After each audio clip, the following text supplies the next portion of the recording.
اب میں آج پھر اور میں ہر روز اپیل کرتا ہوں اپنے respectful honourable chief justice Pakistan کہ 3 آپ کے پاس کیسز ہیں. یہ تینوں لینڈ مارک کیسز ہیں. اور یہ تینوں کیسز کو اور کوئی طریقہ انصاف لینے کا نہیں سوائے آپ کے پاس آنے کا. ارشد شریف پاکستان کا نمبر 1 انویسٹیگیٹو جرنلسٹ, ایک محب وطن پاکستانی, ایک ایسا صحافی جس کے ضمیر کی کوئی قیمت نہیں تھی. دھمکیاں دی گئیں, ڈرایا گیا, FIRs کاٹی گئی, ملک سے باہر بھگایا گیا اور پھر قتل کیا گیا, شہید کیا گیا. چیف جسٹس صاحب, اس کے لیے آپ کے سامنے ہمارے سارے ممبرز پارلیمنٹ, سینیٹرز, انہوں نے آپ کے سامنے پٹیشن رکھی ہے.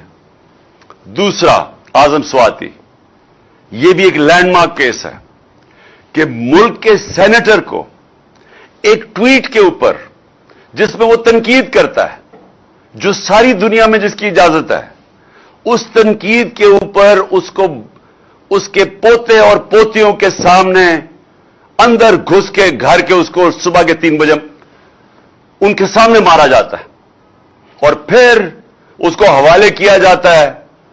اس کا جو اعظم سواتی نے نام لیا, جو 2 نام لیے فہیم اور فیصل, ان کے آدمیوں کو جو ننگا کر کے اس کو تشدد کرتے ہیں.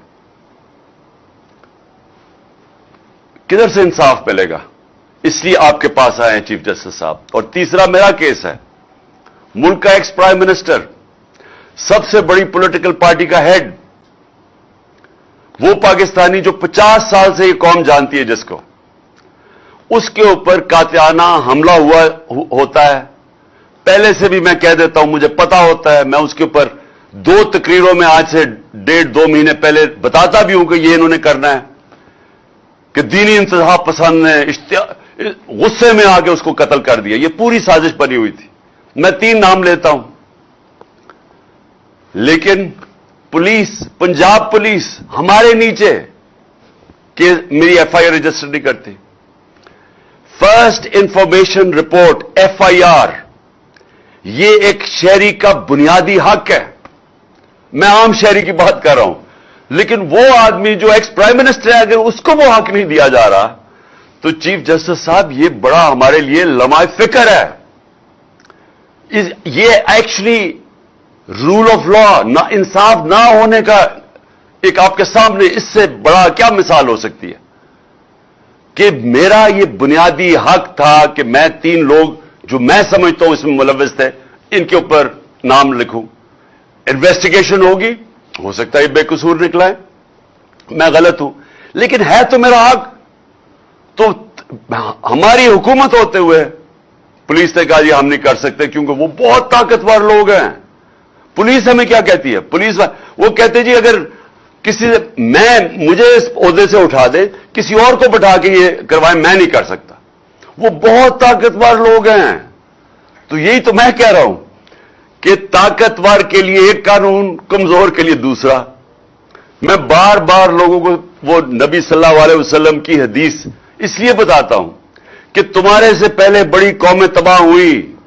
جب طاقتور جرم کرتا تھا اس کو نہیں پکڑتے تھے, جو کمزور جرم کرتا تھا اس کو سزا ملتی تھی. یہ ہے آج ہماری تباہی کا باعث.